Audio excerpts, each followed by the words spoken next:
Shalom.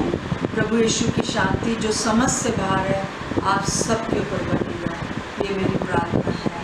हम लोग जैसे कि प्रकाशित वाक्य पढ़ रहे हैं इन दिनों में, और ये आज का जो है 21वां भाग आ जाएगा, 20वां भाग होगा जो कि हम लोग इस समय देखेंगे। और पूरा हम प्रकाशित वाक्य में एक ही बात को बार बार देख रहे हैं। प्रभु परमेश्वर जो है अनुग्रहकारी है और वो बार बार मौका दे रहा है कि मनुष्य जो है उसके पास आ जाए, लौट आए और उस दूसरी मृत्यु से बच जाए। दूसरी मृत्यु का अर्थ है कि एक तो सबको शारीरिक रूप से मरना है, परंतु दूसरी जो मृत्यु है वो हमेशा के लिए नरक में है।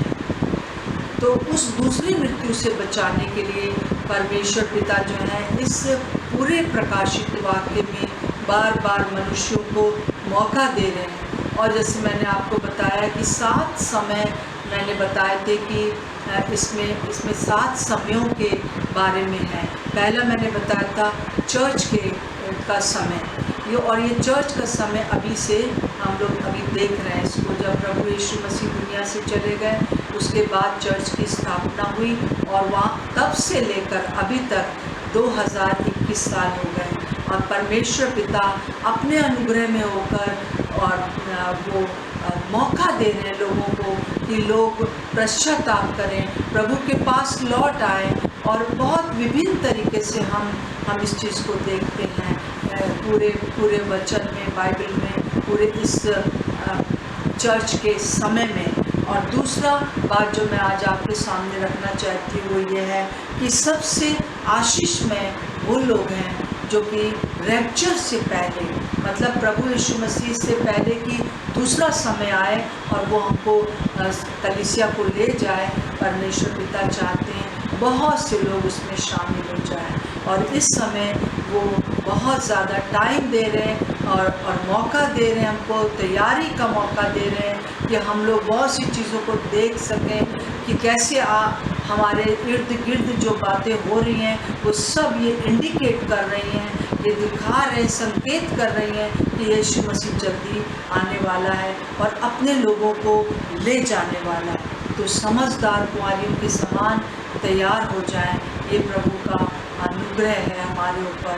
और प्रभु 2 बातें इस समय चाहता है कि लोग प्रभु को ग्रहण करें और आत्मा के अनुसार चलें, पवित्र आत्मा के चलाए चलें।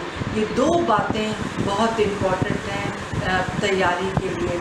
और हम आगे और भी देखते हैं कि किस प्रकार से जब सताव का समय आएगा उस समय भी ऐसा नहीं है कि रैप्चर हो गया तो अब सब खत्म, अब कुछ भी जो है वो नहीं होगा, कोई मौका नहीं मिलेगा, नहीं।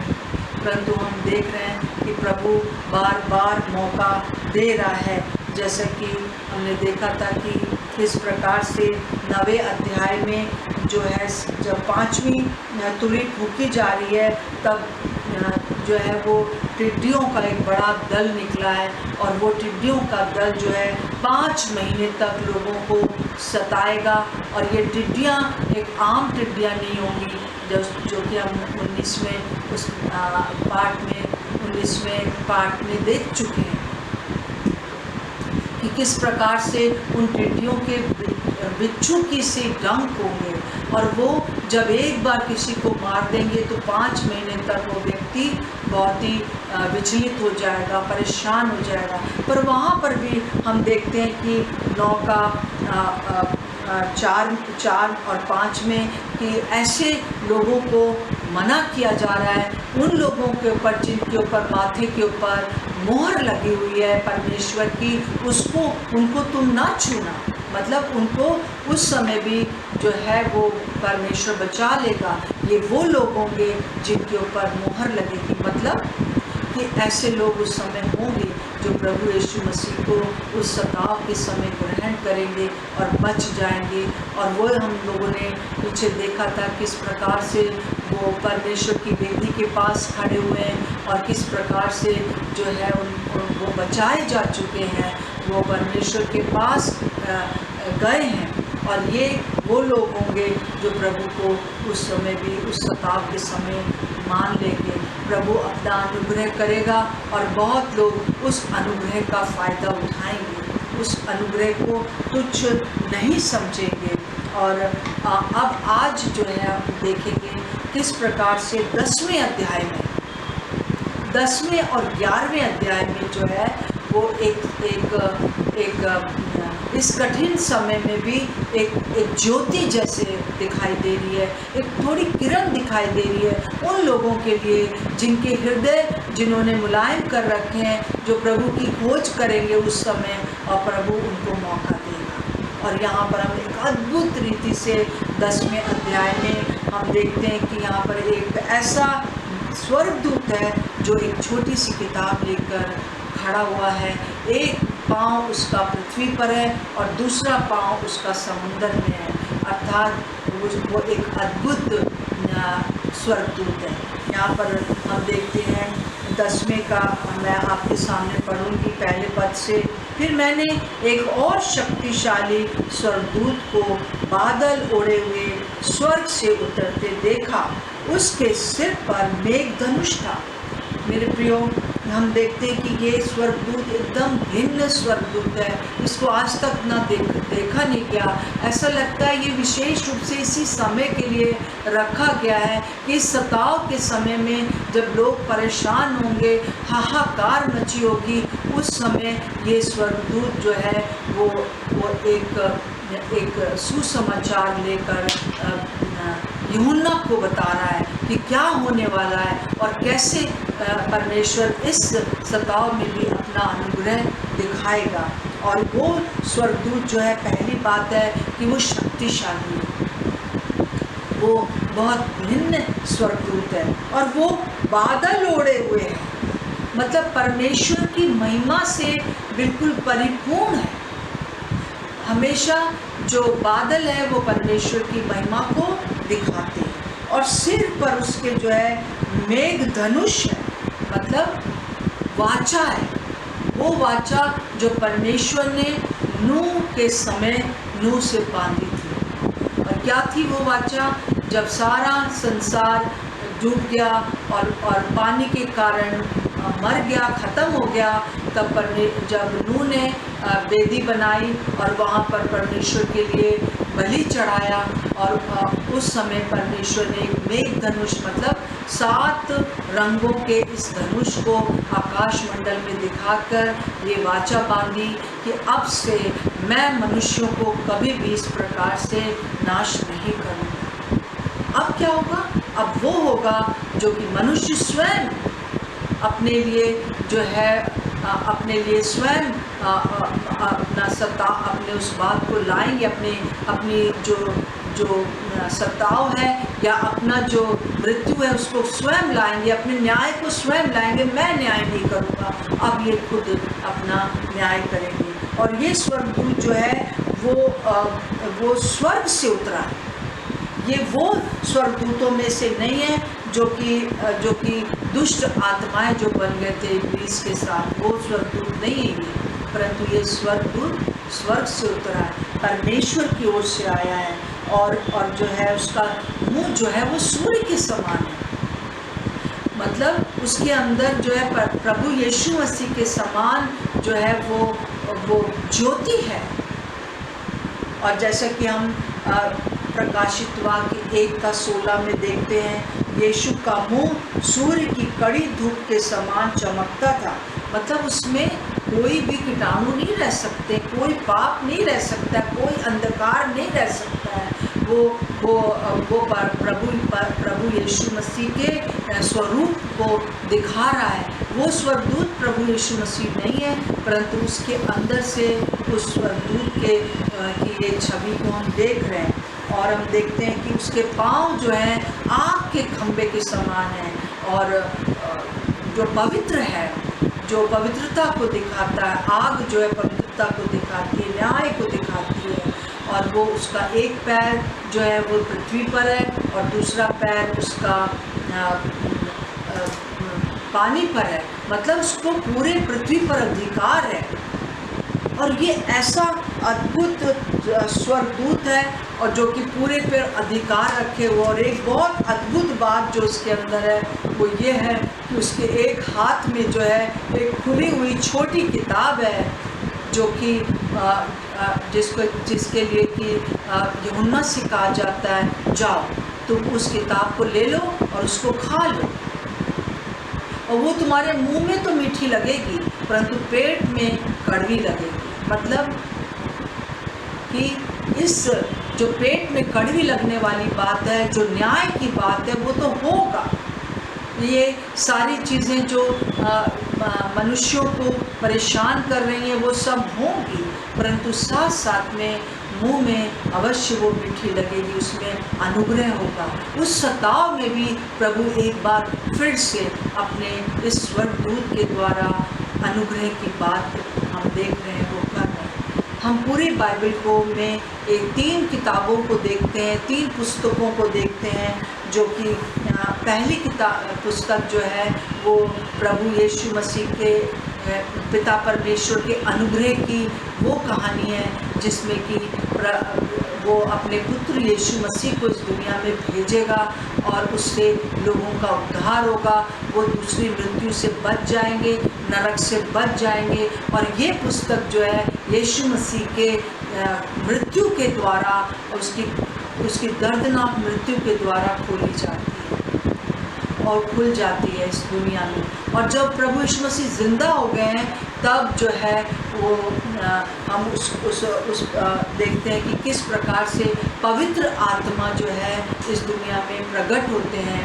और यीशु मसीह जब चले जाते हैं तो पवित्र आत्मा का यहाँ पर आगमन होता है, और वो सारी दुनिया में सब लोगों को अगुवाई करने वाला वो सहायक आ जाता है। और इस सब का एक ही उद्देश्य है, और वो ये है कि मनुष्य किसी भी परिस्थिति में क्यों ना हो, परंतु वो दूसरी मृत्यु से बच जाए। और दूसरा जो पुस्तक है वो खोली गई थी जब हमने देखा था प्रकाशित वाक्य 5 में जब हम देखते हैं कि ये परमेश्वर पिता की आराधना हो रही है, और यूहन्ना देख रहे हैं कि परमेश्वर पिता की आराधना हो रही है, और उनके हाथ में एक पुस्तक है जो 7 मोहरों से बंद की गई है। और उस पुस्तक में जो है वो अंतिम दिनों के बारे में लिखा हुआ है, जिसे यूहन्ना जानना चाहता है। और उसमें जो है पृथ्वी के छुटकारे के बारे में लिखा हुआ है। ऐसा लगता है कि पृथ्वी के मोल लेने का दस्तावेज है, एक विल है उसमें, जिसको कि लोगों के ऊपर प्रकट करना है, और वो अभी तक नहीं हुआ था। परंतु हम देखते हैं कि यीशु मसीह जिसने कि अपना लहू बहा दिया, वो उस मोहरों को खोलने के योग्य निकला। और हमने देखा था किस प्रकार से 6 मोहरें खोली गई हैं, और 7वीं मोहर में जो है हम 7 तुरियां देख रहे हैं, और 7 तुरियों के अंत में हम 7 कटोरे देखेंगे। ये सारी चीज़ें जो हैं बता रही हैं कि रैप्चर के बाद जो 7 साल का जो एक सताव का समय होगा, किस प्रकार से जो है सताया जाएगा इस दुनिया में, न्याय कैसे आएगा। परंतु इसके बीच में बार बार प्रभु मौका देगा परमेश्वर पिता कि लोग रिपेंट करें, वापस आ जाएं। और हम देखते हैं तीसरी किताब फिर से ये सब सताव चल रहा है। हमने देखा उससे पहले 8वें अध्याय में, 9वें अध्याय में हमने देखा कि किस प्रकार से जो है लोग इतने व्याकुल हो गए, परेशान हो गए कि वो गुफाओं में घुसकर बोलते हैं कि हम मर जाएं तो अच्छा है, ये पहाड़ हम पर गिर पड़े तो अच्छा है। और हम इस प्रकार से, पर इस सारे के बीच में हम इस स्वर्गदूत को देखते हैं। पर इस स्वर्गदूत के आने का क्या उद्देश्य है, फिर से एक बार हम देखेंगे कि 10 का 7वें पद में लिखा है, वरन 7वें स्वर्गदूत के तुरही फूंकने पर होने वाले शब्द के दिनों में परमेश्वर का गुप्त मनोरथ उस सुसमाचार के अनुसार जो उसने अपने दास भविष्यद्वक्ताओं के दिया था पूरा हो। हालेलुया। हम देखते हैं कि ये सब सताव चल रहा है, परंतु यहाँ पे 2 वर्ड हम देख रहे हैं कि गुप्त मनोरथ मतलब भेद। और क्या काहे का भेद? सुसमाचार। ये सुसमाचार का भेद लेकर आया है। ये पुस्तक जो है उसमें वो सब बातें लिखी हुई हैं। ये सारी न्याय चल रहा है, सारा बहुत ही ज़्यादा परेशानी पूरे संसार में हो रही है, परंतु उसके बीच में परमेश्वर पिता जो है वो एक सुसमाचार देना चाहते हैं, जो कि ये है कि अभी भी मौका है, बच जाओ। जो बचे हुए लोग हैं उनके लिए सुसमाचार। और वो एक भविष्यवाणी की किताब है जिसको कि भविष्यद्वक्ता से यूहन्ना से कहा जाता है, तू इसे खा ले, तेरे मुंह में मीठी लगेगी। कुछ ऐसी चीज़ होगी जो कि परमेश्वर पिता इस सारे परेशानी में जो है वो तुम्हें बता देगा कि अभी क्या अच्छा होने वाला है, क्या इसमें अनुग्रह प्रभु करेगा अभी। और हम देखते हैं कि वो पेट में तो कड़वी लगेगी परंतु मुंह में मीठी लगेगी। मतलब न्याय और सुसमाचार गुप्त कुछ इस तरह से कि कुछ लोग और बच जाए, जो कि हम 11वें पद में 11वें अध्याय में देखते हैं। परंतु विशेष रूप से आज मैं आपको यही बताना चाहती हूँ कि उससे कहा गया है कि जैसे 10:11 में, तब मुँह से ये कहा गया, मुझसे ये कहा गया, मुझे बहुत से लोगों, जातियों, भाषाओं, राजाओं के विषय में फिर भविष्यवाणी करनी होगी। क्या भविष्यवाणी करनी होगी? वो खास तौर से मैं आज इस चीज़ को भी आपको बताना चाहती हूँ कि जब तक भविष्यद्वक्ता उसको स्वयं ना खा ले, कुछ भी प्रभु से जो आ रहा है, और खुद उसको अनुभव ना कर ले, उसके मीठेपन को और उसके कड़वेपन को, तब तक वो भविष्यद्वक्ता दूसरों को सही रास्ता दिखा नहीं सकता। तो एक चीज़ हम यहाँ सीखते हैं कि अगर इन दिनों में कुछ भी बात प्रभु हमें बताता है, वो हमें खुद अपने लिए पहले करना है और फिर जो है दूसरों को भी बताना है। और ये लोगों के लिए, जातियों के लिए, भाषाओं के लिए, राजाओं के लिए, पूरे संसार के लिए ये भविष्यवाणी होगी। और उसके बारे में हम देखते हैं 11वें अध्याय में। 11वें अध्याय में मैं अभी पूरा आपके सामने नहीं रखूँगी, परंतु 21वां जब पाठ में मैं इसको लूँगी और हम देखेंगे वहाँ पर कि ऐसे घनघोर समय में, बड़ी परेशानी के समय में जो है 2 गवाहों को भेजा जाता है, जो कि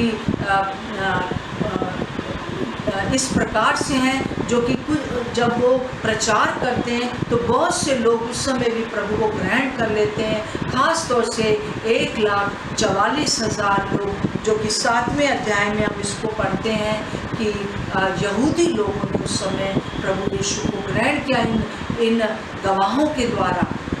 और ये गवाहों ने जब गवाही दी तो वो लोग, यहूदी लोग सोच रहे थे कि हम जो मसीहा है वो ये एंटी क्राइस्ट है, परंतु हम देखेंगे आने वाले दिनों में कि किस प्रकार से वो उस बात को समझ जाते हैं कि ये जो हमको सफ़ेद घोड़े पर आया, जो कि शांति का सुसमाचार सुना रहा है, जिसने हमसे कहा है कि अब तुम मंदिर बना लो, परंतु ये अब क्या करेगा, ये इनको सताएगा।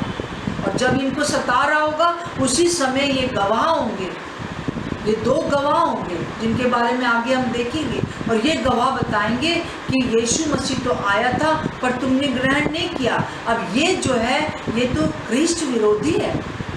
और तब वो लोग रिपेंट करेंगे और ये 1,44,000 लोग जो कि यहूदी होंगे उनका रैप्चर हो जाएगा। हालेलुया। सेम उसी प्रकार से रैप्चर होगा जो कि जिस तरह से कि कलीसिया का रैप्चर होगा। और ये बहुत अद्भुत बात हम इसमें देखते हैं। मेरे प्रियो, मैं फिर से आपसे यही कहना चाहती हूँ, ये अनुग्रह का समय है और ये अनुग्रह प्रभु कभी भी ख़त्म नहीं करेगा जब तक कि उसका अंतिम न्याय ना हो जाए। जो 7 समय मैंने आपको बताए हैं, उन 7वें समय में जो छठा समय है वो न्याय का समय, न्याय होने तक प्रभु बार बार अनुग्रह करेगा। और आज मैं आपसे कहना चाहती हूँ, प्रभु आप पर अनुग्रह करना, प्रभु का आना नहीं करना।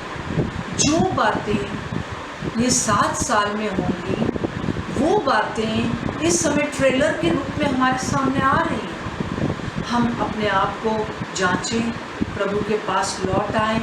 यही तो ये प्रकाशित वाक्य का मेन उद्देश्य है कि हम लौट आएं और उस दूसरी मृत्यु नरक से बच जाएं, जो हमेशा के लिए शैतान के साथ आग में जलना होगा। बहुत भयंकर होगी वो जगह। ये कोई एक इमेजिनरी कहानी नहीं है, परंतु ये सत्य है मेरे प्रिय, सत्य। आइए हम प्रभु के पास आ जाएं, उसको ग्रहण करें, उससे कहें, यीशु मसीह मैं पापी हूँ, परंतु मैं इस बात पर विश्वास करती हूँ, इस बात पर विश्वास करता हूँ कि आप मेरे लिए दुनिया में आए, मेरे लिए मारे गए, मेरे लिए गाड़े गए, तीसरे दिन मुर्दों में से जिंदा हो गए। और मैं रिपेंट करती हूँ, मैं रिपेंट करता हूँ, मैं पश्चाताप करती हूँ। मेरे पापों को क्षमा कर दीजिए। आप ही मेरे पाप को क्षमा करने में सक्षम है, क्योंकि आप जीवित हो गए। मेरे अंदर आ जाइए। आइए आज अपने अंदर यीशु मसीह को बुला लीजिए। वो आपको ढूंढ रहा है, वो आपका दरवाज़ा खटखटा रहा है, वो आपका वेट कर रहा है कि मेरी बेटी, मेरे बेटे आज अपना दरवाज़ा खोल दे। मैं तेरे अंदर आना चाहता हूँ, ताकि मैं तुझे अपने साथ उस रैप्चर के समय, जैसे ही कलीसिया का अंत हो, उस समय मैं तुझे अपने साथ हमेशा के लिए ले जाना चाहता हूँ। मैं चाहता नहीं हूँ कि तू 7 साल के इस महाक्लेश को देखे। प्रभु नहीं चाहते, प्रभु हमें अपने साथ ले जाना चाहते हैं। और दूसरी बात, बहुत मुख्य बात है, अगर आपने यीशु मसीह को ग्रहण कर लिया है तो पवित्र आत्मा के चलाए चलिए, पवित्र आत्मा के चलाए चलिए, वचन पढ़िए, प्रभु की बातों को ग्रहण करिए, हर समय तत्पर रहिए कि परमेश्वर पिता हमसे क्या चाहते हैं, होली स्पिरिट, पवित्र आत्मा मुझसे क्या चाहते हैं, बस वही करिए। ये प्रभु आपसे चाहता है, ताकि आप समझदार कुंवारियों के समान उसके साथ जा सकें और एक धूम मचाने वाले भी हो जाए। जैसे ये 2 गवाह उस समय खड़े हो जाएंगे, प्रभु हमसे चाहता है कि हम भी इन 2 गवाहों के समान इस समय इन अंतिम दिनों में खड़े हो जाएं, ताकि हम लोगों को सुसमाचार सुना सकें। ये प्रभु का सुसमाचार है। प्रभु आपको आशीष दे, प्रभु आप पर अनुग्रह करें। आइए हम छोटी सी प्रार्थना करेंगे। प्रभु यीशु मसीह, इस समय हम प्रार्थना करते हैं कि आप अपना अनुग्रह करें। प्रभु हम इन बातों को समझ सकें और हम आपको थैंक यू बोलते हैं कि आपने हम पर अनुग्रह किया। आप अनुग्रहकारी हैं और प्रभु यीशु मसीह सचमुच में आपकी जो संयम शक्ति है वो असीम है। आप बहुत संयमी हैं। आप हमारे ऊपर बहुत ही हमारे लिए प्रभु जी बार बार प्रभु हम पर दया करके हम पर अपने क्रोध को संयम करते हैं और हमको बचाना चाहते हैं। प्रभु यीशु के नाम से मांगते हैं, आमीन और आमीन। प्रभु का धन्यवाद हो। Thank you so much.